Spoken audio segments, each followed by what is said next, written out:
What's up, guys? Welcome to the theScore eSports podcast. I am your temporary stand-in host, Josh Burry.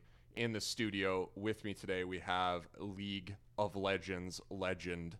It's true. I'm the greatest Galio who ever lived. Daniel Rosen. Greatest Galio who ever lived. And you can't take that away from me. No one can. No one can. Especially pre-rework Galio, I think. Pre-rework, definitely the best. I never played a single game on him, but I was the best. And as you may have noticed, Colin McNeil not in the studio with us today. He, I don't know what he's doing, actually. I was going to give you guys a good start on it. He's off being an adult, and we're here talking about video games for you, the audience, and with a special guest. Yes, we're very lucky to be joined by a repeat guest. That's a pretty short list. It's slowly getting longer. But it is a pretty short list still. We have with us today the Golden Guardians' own Hunter Leigh. And if you recall, we spoke with him right at the beginning of the season, actually. Around Christmas. I think a couple games had been played. Because we were talking about the Alawi top, right? We mentioned that. Oh, we may have. You're right. Yeah. So obviously that season did not work out the way I wanted as a Lurlo fan. But let's bring on Hunter so he can help us talk about it. Yeah, Hunter, are you with us? I am here. Hello. Hello. How are you today? Excellent. It's great to be back. Always enjoy talking to you. For sure. And I guess we don't really I like what you were talking about before. Josh kind of hinted at the how stuff went down for you this split. Obviously you guys want to talk. Came here to talk about this, and I kind of want to get really blunt with this and ask: is it fair to call what happened in spring kind of a disaster for Golden Guardians?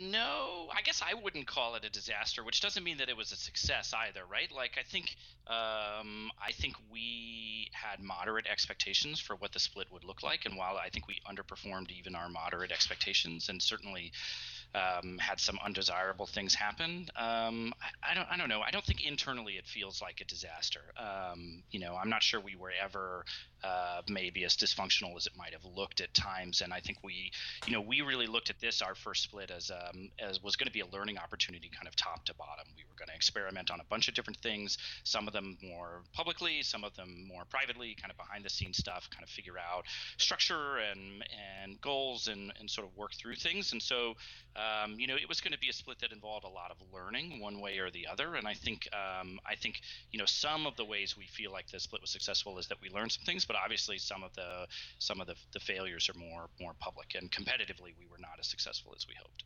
Mm-hmm. I want to know then, before we kind of talk about the competitive side of things and what's coming up, I want to talk a little bit about, what were those things that you guys learned, from this split? Yeah. So, some of it is reflected, I think, in changes that both happened and that we've made and that we announced, earlier this week. I think one of the things we were trying to figure out was sort of a leadership and mentorship model that to be a development organization, you need to have like a development paradigm. And we had sort of some guesses on how we thought that would go, and some hopes and some plans. And I think some of that evolved mid-season, right, when we made a coaching change pretty unexpectedly, and that kind of pushed us in a different direction. And then we're kind of continuing that evolution with our change in mid lane, moving high off of the team and bringing Mickey in. And I think some of our biggest learnings were in, if we're going to be a development oriented organization and really focus on young talent and making sure that it is set up for success and it can be the best it can be, what do we need to have in place to do that, from a personnel standpoint, from an equipment and environment standpoint, and we definitely had a lot of learnings there. A buzzword, or something that we're going to talk about a lot this split and hopefully going forward, because we think it's a sort of the big addition to this in a lot of ways, is kind of mutual accountability. We interviewed a lot for conflict resolution skills, communication skills, looking for players that were and coaches that were emotionally mature and would be able to kind of handle what we expected to be kind of a tougher environment in the first split, given given the way the offseason was playing out. And I think we were really successful at that. We got guys who stuck together, but in a way they were almost too deferential. And one of the things I think that we're adding as we move from less of a sort of top-down accountability system where we have strong veteran leaders in place at a couple different roles, is looking far more at sort of mutual accountability and asking everybody to hold each other a little bit more accountable. Doesn't mean that we don't have top-down accountability, but I think that's one of the big additions, something that kind of reflecting with the Warriors people as the split went on, they thought would be a good addition to our makeup. So Hunter, I want to just kind of backtrack a little bit to something you said about eschewing, like getting past the veteran leadership top-down approach. Is that like, I mean, it seems like we're kind of skirting around the thing. Is it that High's leadership style was not successful for this team? I don't think no. Yeah. I don't think that's fair. So no, and I don't think that's fair to High. It's always tricky with these things. Obviously, we made a change for a reason, and so you can get it sort of lured into talking about why High was bad, which ultimately, like, one, is not really fair to him, but two, isn't really accurate. I think you can make a change despite the fact that what you had in place was working somewhat as intended. I don't think High didn't do what we asked him to do, right? I think what it turned out is that we needed something different. And then I think, putting it a little bit more directly, High was a great role model, but ultimately I think that's different than being a mentor. And we originally went in, I think, expecting to have Loco and High really fill kind of both a mentor and a role model position on the team, and that would lead to a lot of kind of direct growth, right? Like working really closely one-on-one. And ultimately, I think High is an amazing role model, and there are things that I think we will take away and continue that he embodies so fully that it infected the rest of the team and will stay on. But he's not in the same way really a mentor. And what I mean by that more specifically is that for these guys to continue to grow the way we want them to, we need space for them to do that in. And I think High's strength, right, in a lot of ways, is that he's this huge presence. He's decisive. He's talkative. He's going to, rally people behind his perspective really easily. He's a natural leader in that sense. But I think when we look a year out, 2 years out, 3 years out, and try to map out, okay, where are our guys' weaknesses and where do we need them to grow? We need space for them to try and fail and succeed and grow and develop in that whole path. I think something that looks a little bit more like mentorship and a little bit less like the kind of leadership style that High had in place. And so we are kind of intentionally creating a leadership vacuum in hopes that our guys have both the opportunity and ultimately the facility to fill. So in that sense, then, I guess to move off of that, like, are you mentioned the phrase leadership vacuum. I'm wondering, you don't necessarily have really veteran talent on this team. I think a lot of the players on this team maybe aren't necessarily rookies, but they aren't, these kind of presences. And even, I guess, aside from Xpecial, who now moved to coach, you don't really have that kind of veteran presence across the team. Has that then, is now you're looking for mentorship more in terms of responsibility and personality as opposed to game sense and league sense? Yeah, I think that's fair.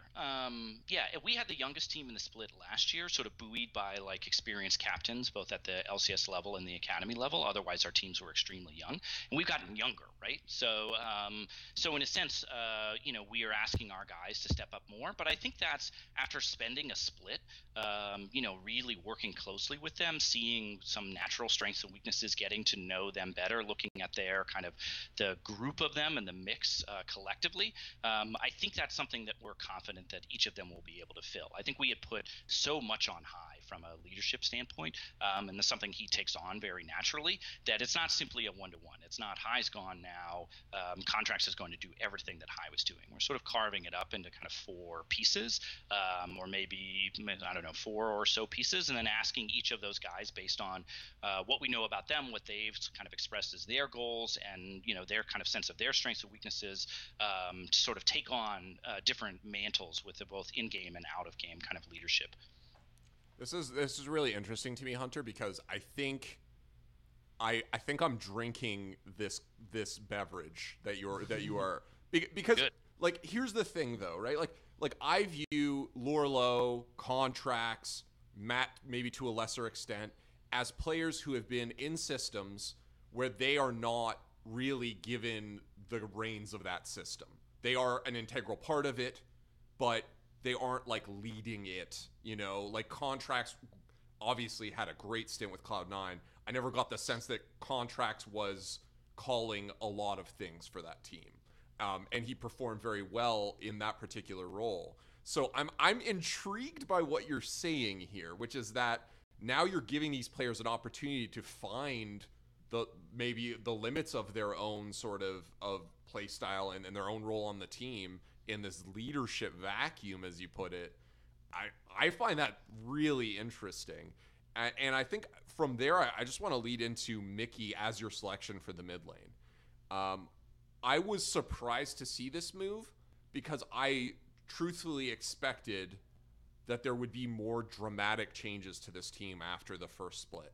So I guess first off, why did you guys settle on Mickey? What does Mickey bring to this team that you think is going to be a valuable addition heading into summer? Yeah, so I think Mickey brings two things to the team that are going to be significant. One, he's an incredibly strong laner, and I think that's really relevant for this team, and a significant change over what High was bringing competitively, or as strictly as a laner. Mickey has an extremely deep champion pool. He can sort of play whatever's in the meta. He can play a bunch of different styles, and he can hold his own in the lane. And I think that's really relevant as a change and something that we're looking to bring. I think that will give us kind of strategic flexibility, and that's something we can talk about a little bit more. But I do think that's like there's a big mechanical upgrade here, and I do think that's really relevant for our team's success. Two, Mickey is an incredibly hard worker behind the scenes, and part of what we're talking about from mechanical skill, from a mutual accountability standpoint, one of the things I've sort of told the guys is like, look, ask people to duo queue, right? If there's something you want to work on and you need somebody's help, ask them to duo queue. And if someone asks you to duo queue, you should say yes, right? Like that's part of being a teammate to each other, and not that people were avoiding each other necessarily before. I don't want to create the impression that we had sort of ostracized pockets of groups that weren't interacting. But I think part of holding each other accountable is going to people when you need help, and then sort of supporting them and supporting someone else when they ask you for help. And so, I think part of what Mickey does behind the scenes is put a lot of pressure on himself, but also put pressure on his teammates to work as hard as he is and to play as well as he is. And I think there is some fire there that I think will blend in really nicely with some of the things we're trying to add this split. So I think there's both sort of in-game and kind of out-of-game behind the scenes stuff that we're looking to Mickey to bring that is a change from what High was doing before. I like that response, and I'm excited to see how exactly that pans out.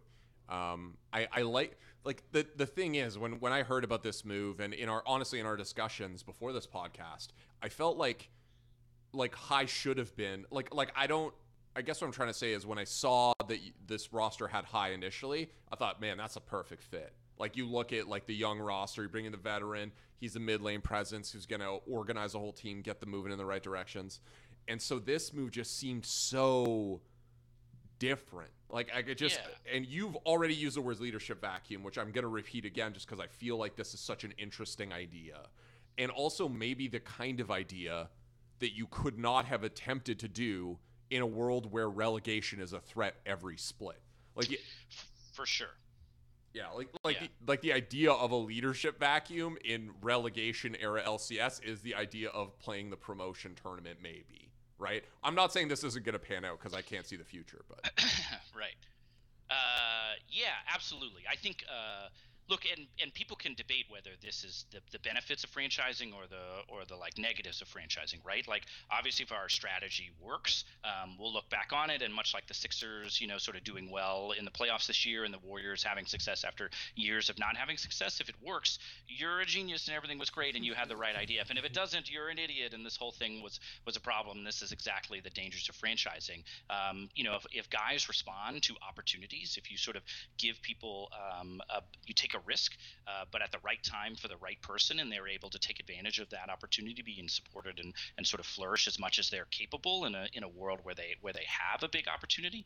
I think that's the ideal of franchise in a way, right? Like if we can get stuff out of Lorlo, Matthew contracts, Mickey that in a relegation system they would never even have been given the chance to do because it was too risky. And the flip side of that is talent really flourishing and fulfilling beyond maybe even sort of initial expectations. That's great. That's a great story for everybody in the league, and certainly something that I think the region really needs, which is the ability to invest in talent and take risks on people and hopefully see a return on that over time. I think that would be really good for North America. We're only going to get so far if we can't take risks and give talent opportunities maybe beyond their current skill. So I want to take that and kind of throw this at you a little bit. Your academy roster, which again you guys talk a lot about, you mentioned a couple times being a development organization. It is something that we talked about last time too. And I'm wondering, because your academy roster didn't do super well either. That roster also placed last in the academy split. And you did make some changes there. Is that somewhere, like, is the academy roster, is that bench a place you're looking to pull players from in the future? Is something kind of you're watching closely for talent? What's going on with academy for you? So I think a bit of both. I think if we wouldn't have any player on our academy roster that we didn't think was going to be LCS ready at some point. That's somewhat a change in the sense that, like, I actually think we had a special in sort of a player coach role last split, and not that he wasn't the right fit for that, but I think that role in general is we're probably still too young as an industry, I think, to support that, or maybe a North American ecosystem to support that. So while he wasn't necessarily like on the LCS path at that point, generally speaking, that's true.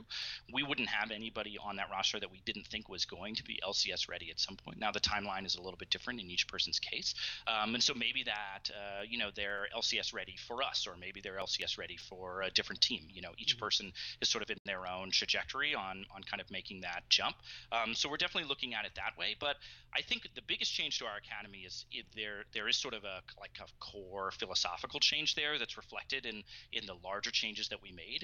And one of that is that we took on a couple projects at that tier that I think we bit off in a way more than we could chew, and maybe more than the academy system is really prepared for at this point. And we really looked explicitly at bringing up like the floor of that academy team and trying to sort of narrow the horizon or timeline for a player's journey from wherever they were to eventual LCS ready. And so we now have kind of 3 former LCS players, people who have had a chance in Zig and Benji, who was LOD before, and Sheep. All 3 of them have sort of had moments at the LCS level, and we think that they are, under the right environment, can prove that they are ready to get back there. That is a big change from last split, which doesn't reflect a lack of development. They all need something, I think, to show and prove that they're ready to be at the LCS level.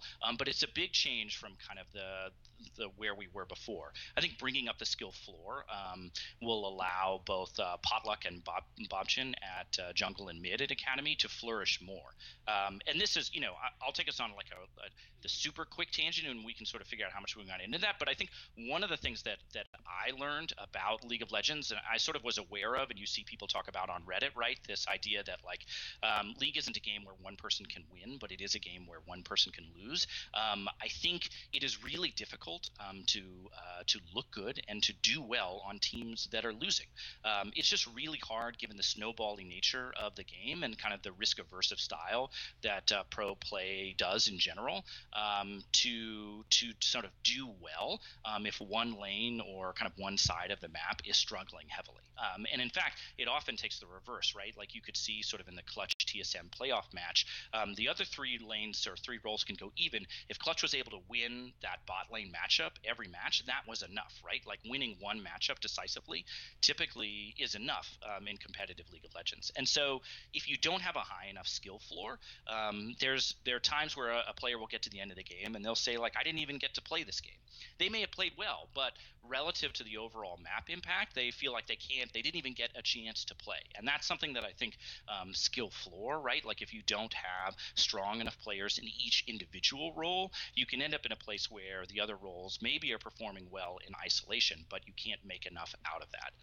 So that's something we kind of very directly try to address at both tiers, more dramatically, I think, at the academy level, but with some of the same kind of philosophical learning underneath it. Well, I'm happy that that Bob Shin XD ended up finding a home. He seems like a pretty cool dude. Reached out to me a while back. He seems like a cool dude. So I hopefully he gets. And we have.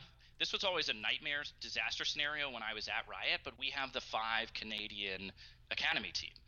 Which I think is the first time in history that we've had like 5 Canadian players. We always were worried when I was at Riot about sort of from a visa standpoint, this idea that 5 Canadians would play through a qualifying tournament, and then because they don't need visas for the qualifying tournament, and then they don't need visas for what used to be Challenger regular season if you went back far enough. But suddenly in the promotion tournament, they would need visas, and these 5 Canadian guys are just friends from Toronto or wherever, right? Like they don't have visas. There's no org. Now they're in the promotion. They're expected to get visas. You get into this whole disaster scenario. We have sort of kind of ended up there accidentally with this kind of 5 Canadian academy team that will be coming down to the States and doing this whole journey. I mean, we I think by virtue must support on all Canadian roster, the yes. first of its kind. So we have to. It's national pride now. Right. Exactly. I do want to ask though, because I think it's interesting that you noted like a lot of these changes were made to give you a laning presence, right? Like we want to be able to win our lanes, or at the very least go even in our lanes, so that it comes down then to the individual players as opposed to everybody looking to a leader to make a hard decision. Why then was there this sense of like let me scroll back and say that. What is then your level of confidence in the laning that you have on the LCS team right now? Because you mentioned, I think specifically Zig and Benji to me, like they weren't necessarily weak laners in their time in the LCS. I think in fact Zig was pretty solid to my memory, and Benji had some strong games as well. What is sort of the decision making there? Where it's just like we still think Lorlo and Deftly, is that like you think that these guys are on par, or is there something else going on there? No. I think right now, if you go to org, stats are in a weird place where there are actually very few public stats that try to measure individual laning skill. Spellsy and I, when we were at On Gamers 4 years ago, I think did a better job of giving the community a robust sense of laning skill than anything that's out there right now. That being like best.gg and those tools, really you can just see how much winning ultimately affects someone's ranking overall, and laning is sort of the first stage of maybe winning or maybe losing, but it's just the first stage of the game. There was a great article that Pastry Time wrote about Apollo and Hakuho, and he used these stats in there that like at 15 minutes these guys are the best lane in the league, and it's like that's great. I guess I believe you. That stat does not exist publicly. I can't even go verify. Not that I doubt them, but right, like we're in such a stat publicly, we're in such a stat deficit or dearth place about measuring laning presence that it's actually really hard. But if you go to Oracle's Elixir and just click around, there is like XP at 10, gold difference at 10, CS at 10 comparisons, and you can like pick a role, right, like top, mid, jungle, whatever, and sort of look at and try to estimate at 10 minutes in, which maybe is sort of one way to look at laning presence. How each individual player did versus their matchup over the course of the season. And if you go look at our bottom lane, for example, they're basically even. I think they're either 0 or slightly above in those 3 categories. And depending on when you checked in the season, they were sort of dancing along those lines. But I think that goes to say like even on a team that was struggling and didn't have a bunch of strategic flexibility, our bottom lane was like holding its own. On average over the course of the league, they were holding its own. Some of our best games are when they were doing well and we were able to play behind them and carry through. And I think if you look at Lorlo stats, and that meta shift that happened in the middle or later half of the split affected every top laner. In the first half of the year, he was doing extremely well in lane and was winning his lane more often than not and performing really well. And the meta change kind of I think affected everybody, right? Like the carry players did worse in a tank meta, the tank players did better somehow, and Lorlo I think was sort of splitting the difference a little bit. But we think those lanes were pretty strong, all things considered. And on a team that I think didn't have the strategic flexibility to play behind whatever lane had a great matchup or was going to be set up for success, given that particular draft and that particular meta, I think those lanes did really well. And there are at least some statistical evidence to sort of back that up beyond simply sort of my assertion or our own kind of internal statistics. So I think this is just so intriguing. I keep saying this, but I'm just really excited to see what this team does. So I want to ask, we have this vacuum. Do you know who's going to be filling it yet? Or are you going to just let that play out? Like, do you guys have a captain or no? So we gave everybody, so after the last day of the split, we sat down and had in-depth conversations, kind of end of split review with every player on the roster to talk about what went well, what didn't go well, what their goals and aspirations were for the next split, how we could support those, what our sort of concerns and goals and aspirations were for them, and really what homework, we wanted them to work on over the break, and then sort of framing the next split, right? Like, what is the journey that you're going to go on, and what do we want you to do in sort of the next kind of, it's odd, like between our last match of spring split and our first match of summer split, it's almost 3 months. It was March 19th to June 16th, right? It's like this really long period. So there's actually a lot of time to work on things. And I think teams that, have all that time should take advantage of it as much as they can. And so, we gave guys kind of homework to think about, take a break, right? But like also homework to think about during this break. And some of that was, especially over time and as our plans kind of solidified, carving up kind of areas of the game that we thought, based on what they had shown in scrims and in game in the spring split, but also their personality, they would be best positioned to really take on. And so we have kind of aspirations and a sense of how we expect comms and kind of leadership to progress over the course of a game. But we're not looking at it as there's one guy now who's calling all of the shots, sort of start to finish, like there's a clear team captain. I think we're saying, contracts, you have like a preternatural sense of where the other jungler is and what they're doing, right? This is not something, unless you're listening to our comms, you wouldn't necessarily know, but he will sort of talk about where he thinks the other jungler is, and he's right, like, can you be over 100% right? He's right extremely. he's right a lot. And so, we're kind of challenging him to do more than just inform High, and probably previously like inform Smoothie or somebody around where the jungler is, and turn that into a more active, like decisive presence for the team, right? So based on that information, Contracts is going to sort of maybe suggest a call or suggest a play or take a more an active role himself.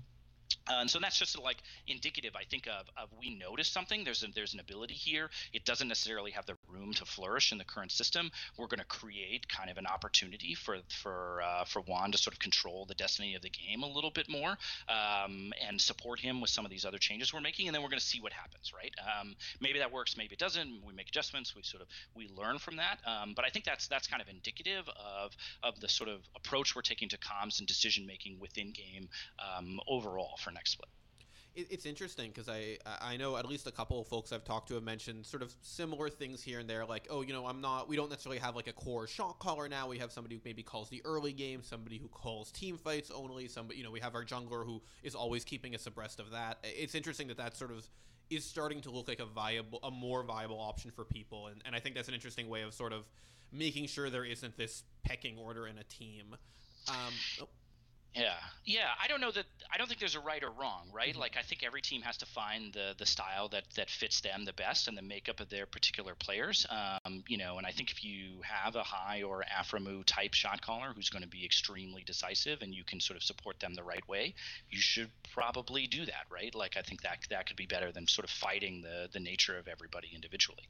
Mm-hmm, absolutely. But I want to jump back a second before we talk a bit about High. Actually, I want to talk about you brought up stats and how a lot of stats aren't publicly available, and that's something that I know that we have struggled with here. And honestly, back when we were doing, we used to work with Tim from Oracle's Elixir and had a lot of conversations about that kind of stuff. I'm wondering, are you guys internally, are you working with the same publicly available stats as the rest of us, or does Riot give some access to the partners in this league to something a little bit more detailed? Riot isn't providing us with anything. I think each team probably cobbles together what they think is relevant for them, and there's not a lot of node comparing on that, so I actually don't know what the other teams are doing. But we have a certain set of stuff that we keep an eye on, that try to measure both individual and team performance and get some lenses on information that we don't necessarily get through any of the publicly or semi-publicly available sources. I think League is sort of data poor in general, right? And that is to everybody's detriment. Content creators, competitive teams, players individually, probably riot themselves in terms of content creation and other things, right? Like, I think that's just a shame, but everybody has to, sort of work around that the best they can.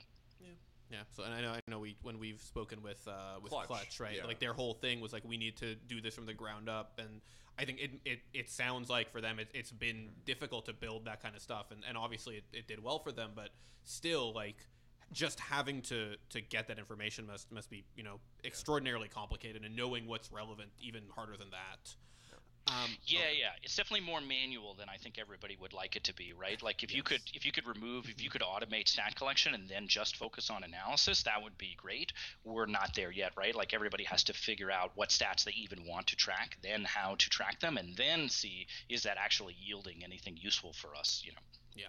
Absolutely. And I know back in the day we used to talk about, like, is there like a war for League? There could be something, and I just don't think League has that kind of magic statistic, which makes things tough as well.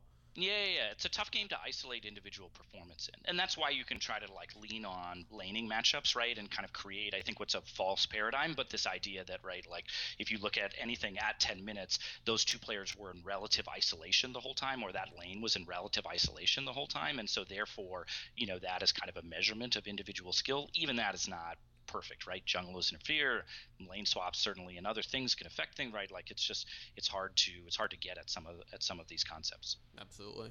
So I want to jump in, and we've kind of talked. He's been brought up a lot. I want to talk a little bit about High, and I want to talk a little bit about sort of how his departure went with the team. And I guess kind of the first thing is to clear up is obviously he mentioned that he is no longer part of the organization, and I want to know if it was sort of a, was he asked to leave? Did he choose? Was it more mutual? Sort of how did that conversation go down? Yeah, I would describe it as mutual. Not fully in the sense that, like, it was us initiated, but I think we were able to come to an understanding between the two parties, as it were. We talked to High about a lot of different possibilities for next split. We were sort of not happy with mid performance, but really happy with a lot of what High was doing elsewhere. And so how can we kind of get the best of what High's doing and minimize sort of the weaknesses that we've seen, and do we need to do this at all, and can we adjust player? And so we talked about a lot of different things, and I think ultimately what made sense for both parties was for us to make a change and for High to start whatever the next path for him is. It sounds like he's really going to explore the kind of influencer content creation space, at least for the rest of this year, and I think he's going to be really talented at that, just like he's been talented and successful at everything else that he's done in his career. And so this is sort of a fresh start for him in a way, but definitely a lengthy conversation, and I think a healthy back and forth about what made sense for both sides. Was there ever discussion of him coming on as a coach? Like, obviously, I feel like maybe he could have provided like a role model type sort of influence on the team from that position. Was that a thing that you guys discussed at all? There were a lot of conversations. We didn't get particularly far down that line. I don't think that's High's interest or necessarily his strength. I think High is a doer. That's part of, right, like where I was talking about sort of the leader versus mentor, right, like role model versus mentor, right. Distinction, right? Like I think High is going to lead by example, and he's going to walk forward and expect, or run forward and expect his people to follow behind him, and he has so much natural charisma and confidence and kind of leadership ability that people do, but that is like an active role in a sense, and coaching, especially in League of Legends, is not active in that way, right? You can't talk to players during game. You have to kind of set up the success, and maybe you're this like excellent clockmaker who can tinker with just the right gears and everything and get the system working precisely, and then it just runs smoothly on its own. But you don't get to be in there sort of working on things in real time in the same way.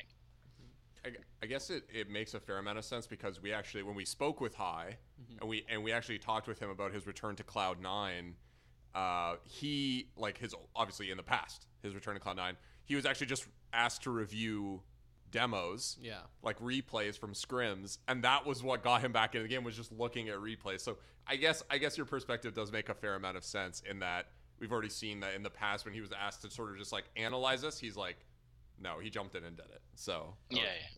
Was this at all like part of the plan? Obviously, it sounds like it wasn't. Like, this is something that, reviewing performance, we need to talk a little about this. But was this at all like something that was, like something that you guys thought this might happen down the road for you? No, I think no. No is the short answer. We went into this year, I think, expecting that we would have all 5 players for both splits. And I think to make good on our kind of development goals around our 4 young players and now our 5th young player, we needed to make a change to keep supporting that ultimately. And we weren't going to get the development that we needed. These guys weren't going to get the opportunities to grow the way that we need as an organization and they need as players if we didn't make a change. That was kind of the core calculation. And I think that surprised and surprised us. And I think surprised High a little also. I think probably surprised everybody. But yeah, we kind of expected to have the same 5 all the way through. What, I guess, before we kind of move on to this topic, what was the reaction from the rest of the players? How did they kind of feel about this call, about this decision? Yeah, this team is they're a family in the sense that I think one of the things that was really encouraging and rewarding about this split was seeing these guys come together and they really rooted for each other and supported each other. And so I don't want to say there was like a protest or anything, but I think everybody was kind of sad to make a change and kind of see High go. I think everybody was sad about that, which doesn't mean there isn't excitement about the summer split and what goes forward. But I think changes like this, especially in someone who's such a leader on the team, I think we should be feeling that both, so feeling that emotionally. High was a friend, High was a captain, High was a teammate. He embodied a lot of what the organization cares about as values. We should be feeling that, and I think everybody did. And we have to kind of process that and then move on to summer split and kind of excitement about what we hope will be different going forward. All right, and with that, let's talk a little bit about the going forward. Last time we talked, you guys talked about how you plan on building a fan base. How has that gone for you guys, and what are the plans moving forward? I think the thing that we kind of noted last time is that winning is obviously the big thing that does it. You guys knew that internally at Riot too, but something, content was important, personalities were important. What is the method moving forward to building up a fan base? Yeah, so I think we've hired a content producer now. I think that took a little bit longer than we initially expected. A lot of this is complicated, right?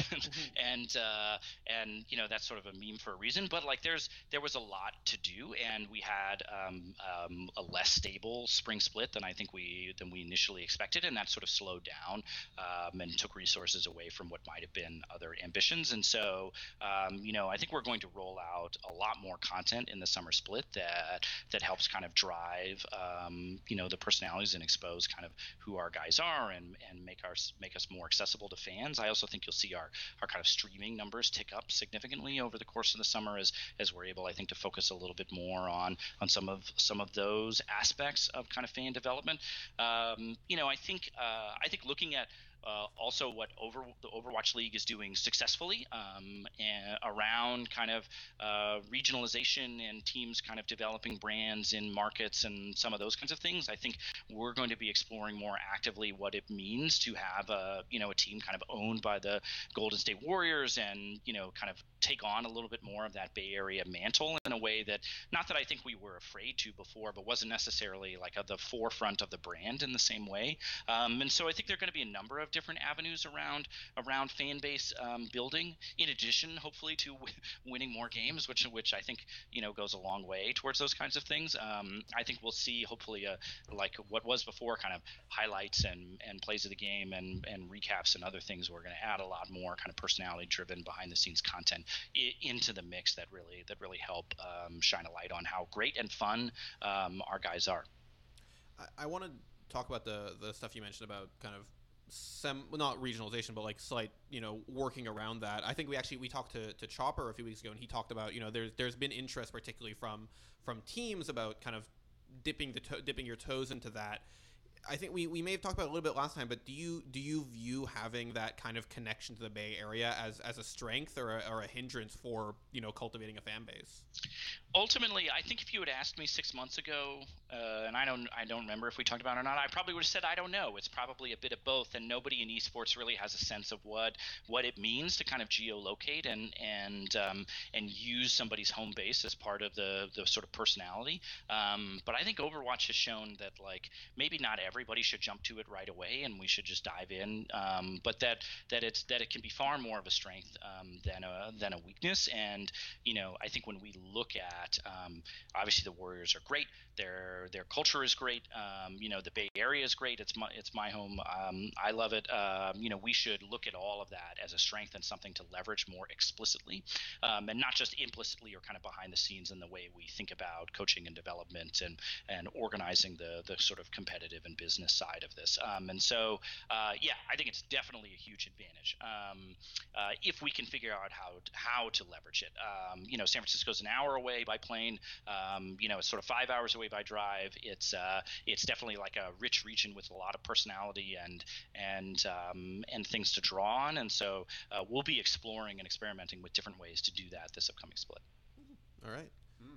So last time we spoke, we asked you kind of what the best case scenario was, and you said you had aside from winning Worlds, the best case scenario was two things: don't suck and build a foundation for success down the line.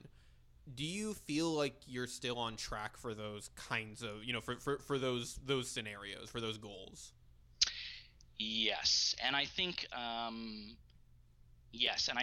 if we didn't feel like that, we would have been making even more drastic changes probably between splits.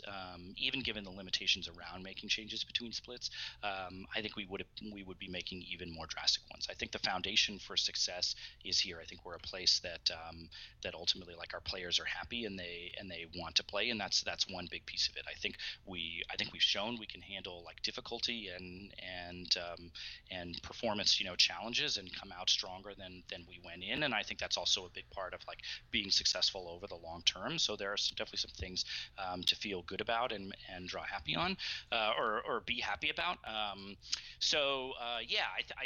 would say those two goals remain the same going into summer. I'm kind of more explicitly saying I'm pushing us to make playoffs. I think we should be setting a goal as making playoffs this summer split. Maybe we don't make it. That's okay. That will be disappointing, but I think this team is now talented enough to do that. So we're going to kind of say that more explicitly and go get it. But I think we were always sort of looking at this year as a year that leads to next year, and next year obviously is a year that leads to next year. That's true for everybody, but we were going to kind of more explicitly plan around that and make sure that we had kind of development structures and kind of longer term planning that would lead to sort of sustained success over time. And we're split in, so of course it's hard to tell. But I think the some of those foundational pieces that we were looking to put in place are there. You actually mentioned, Hunter, that there are obviously limitations in the moves between splits. Did you find that there weren't a ton of options available in the event that you wanted to make more drastic changes? Yeah, I think there was a really healthy amount of conversation happening between all the teams, domestically and internationally, about changes in the offseason. And I think in part because some teams sort of overperformed expectations, and they have to evaluate, okay, what does that mean, and is this sustainable going into summer split and next year? Some teams obviously really underperformed expectations, and so they have to make a calculation around okay, do I sort of double down on my talent, kind of stand by the roster that I put together and say that, with time and other things, we will perform better going into next split.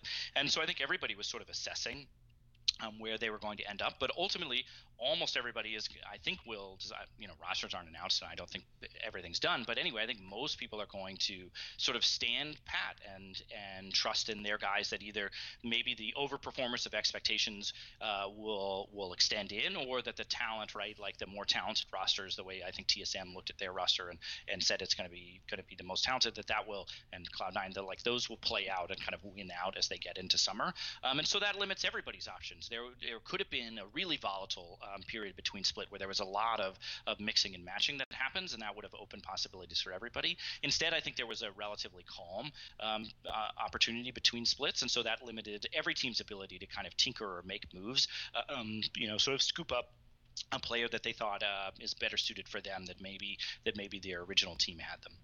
Maybe an omen of things to come as we don't see the mid-season scramble shuffle to avoid I don't know, that I always loved those. Well, I mean, back in the days we were writing all of every single transaction that moved, but I always loved those scrambles to I think volatility in player movement, or I shouldn't say volatility necessarily, but ease of player movement between teams is probably good for the league, right? Like, you need a certain amount of it.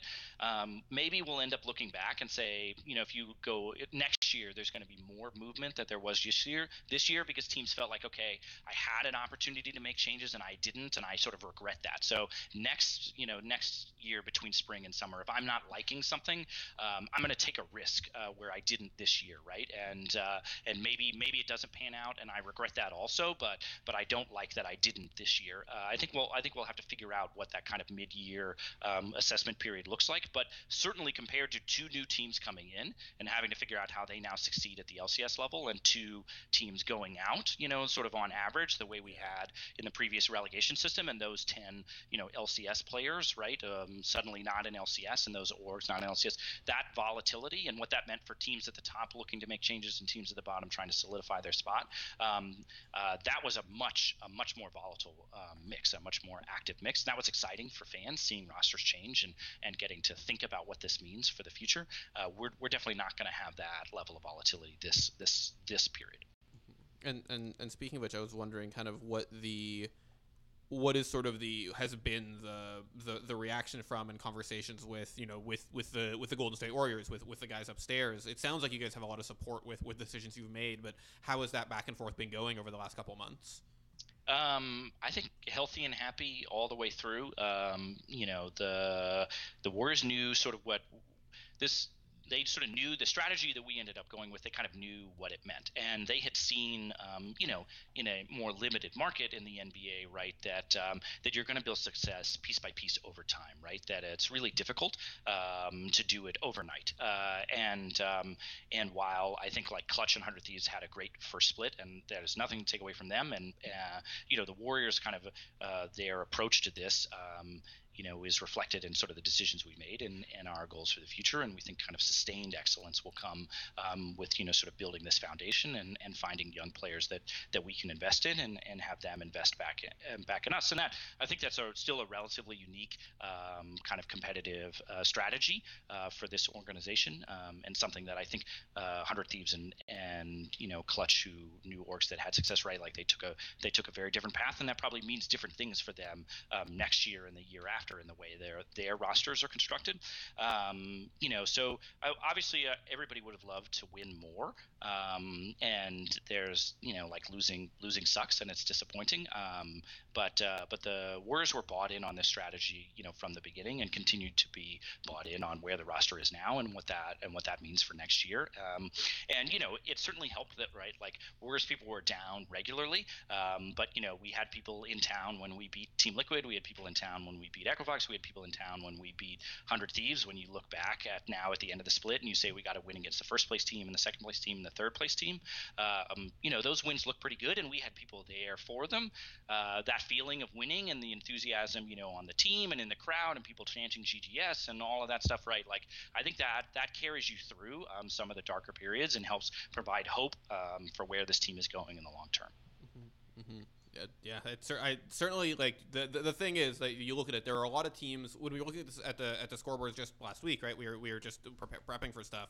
We were looking how the bottom teams, the teams at the bottom, were just one win away from each other until you get to the big tie. And it's so interesting when you look at you guys. Like pretty much all the wins are against the top teams, as you noted. So certainly that bodes well for the decisions you guys made. Yeah.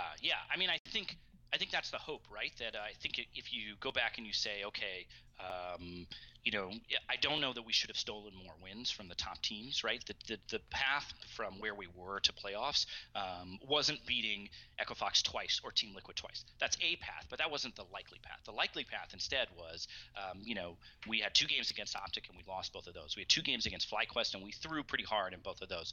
We had 2 games against CLG, right? These are the 3 teams above us. We threw really hard in one of them and we won the other. If you were running the whole thing back and you said, how do we make playoffs? It's you take those 5 losses against the teams that right above us that missed playoffs, and you turn those 5 losses into wins instead, and suddenly we are right in that giant tie mix of teams, sort of seeing right on the cusp of playoffs. And I think that's kind of the hope going forward is, we still hope to, splitting with the top 3 teams would be great.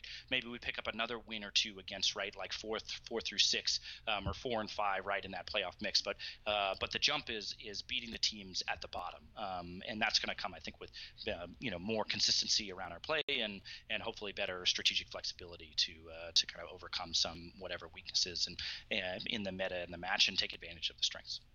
All right, I'm gonna give you a chance here, Hunter, to deliver the message, the broadside message. So if I'm a Golden Guardians fan, and I'm not going to necessarily self-identify as a Golden Guardians fan, but I will self-identify as a Lorelo fan. You are the biggest Lorelo fan. We're all the Lorelo fans. So all the fans of Sam Jackson. What is the message to me as a Golden Guardians fan going into this next split? Because I think we've had a cool conversation about how you're going to let these players figure a lot of this out, which I think is cool. But as a fan, when I just saw high out Mickey in, I was like, I don't know how that's going to work out. So what is your message to the fan who probably didn't have a wonderful introductory split experience in terms of wins, at least? What's your message to them? Yeah, I guess what I'd say is, one, if you just listen to all of this, hopefully anything other than this 30-second soundbite, there are some great things to go back and listen to. Okay, so we're a team that has complex thoughts, and so it's nice to get an hour-long format to really get some of those out. It's harder to do in a Reddit post or a 7-minute video. So enjoy the length of the content. 2, right? Kind of made it through this whole split with us, or your fan for whatever reason is sort of looking around right now. We're a team that's going to be kind of pushing our guys and telling a different story organizationally and individually. And so you're a Lorelo fan and you want to see Lorelo be the best that he can be. We're a team that's going to put him in position to do that. There are definitely fans now, that sort of popped up around his strong play and whatever memes happen and everything else. We're going to put definitely in the best position to succeed. Same with Juan, same with Matt, same with Mickey.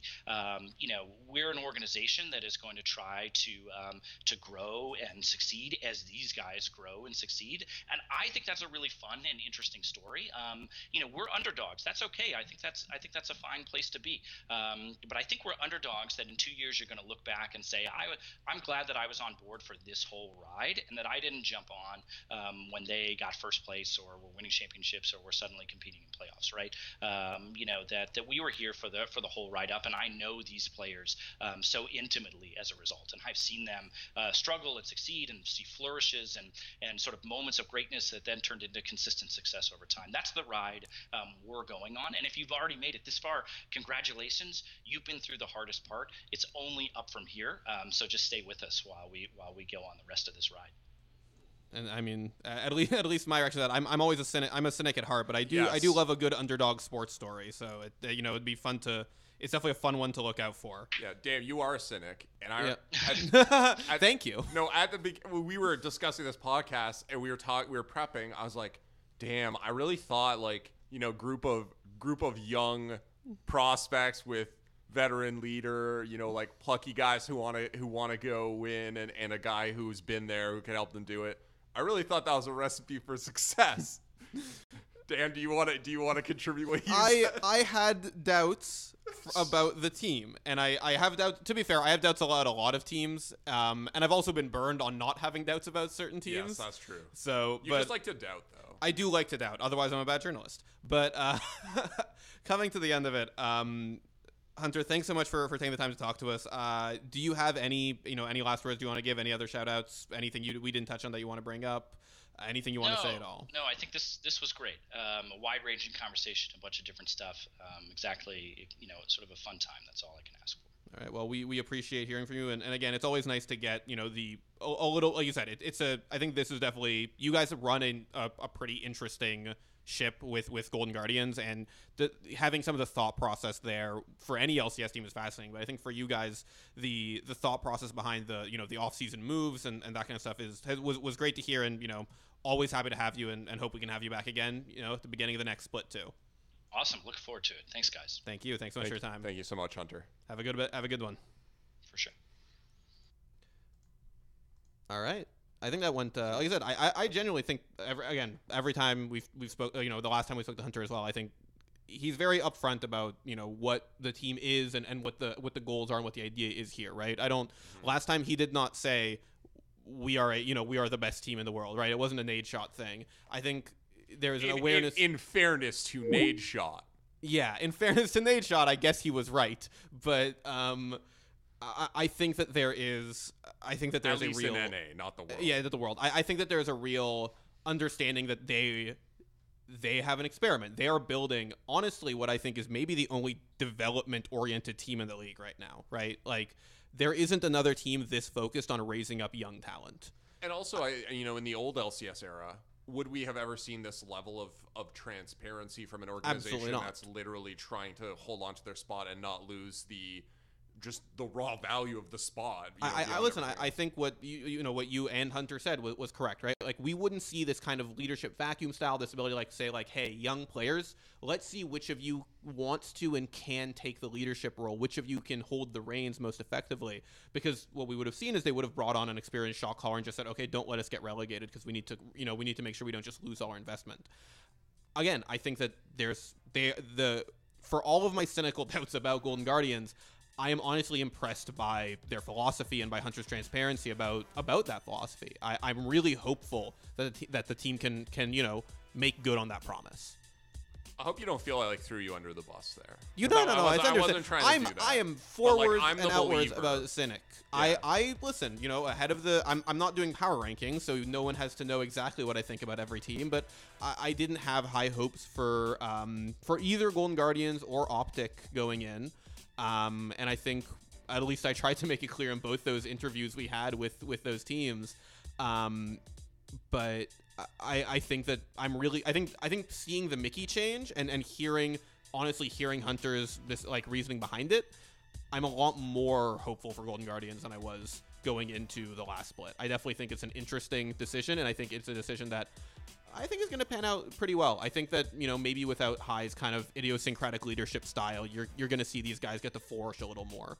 Well, also, it's an interesting question. How often do teams with very established LCS shot callers get a mix-up like that? Yeah. If High's on a team, you would almost always assume that he's doing a lot of the shot calling because we know that he's strong at that. Mm-hmm. If you're on a team that has Aframu, you expect Aframu to do a certain percentage of the shot calling, right? Like we said. But how often is it that you go into a team where it's just like, here's the roster. Let's figure it out. Let's just figure it out. Let's just figure it out. And again, there's I think no established, this is the guy. I do honestly think that's a really good organic way to go around it. Again, they had some problems with, unexpected coaching changes last split. I definitely think that they're going into this split with a stronger footing. But we are exiting this podcast on a strong footing. Thank you so much for listening to the theScore eSports podcast. If you're listening to this on not YouTube, you can also find it on our YouTube channel with video, along with other spectacular videos, some written and voiced. We've actually got the story of High. So the story of High. If you want to learn more about him, we did a big interview with him, talked to him about his career. It's a great watch. You can also, yell at us on Twitter at theScore eSports. Tell us that we're handsome and attractive and that our haircuts are lovely. And you didn't pump the story of High enough. We got some cool stuff that had never been heard before about why he rejoined Cloud9 and how that whole deal happened. Yeah. But yeah, you should go watch that, and we should leave this room. So for Josh Burry, for the empty chair that hosts the royal ghost presence of Colin McNeil, I've been Daniel Rosen. Until next time, GG.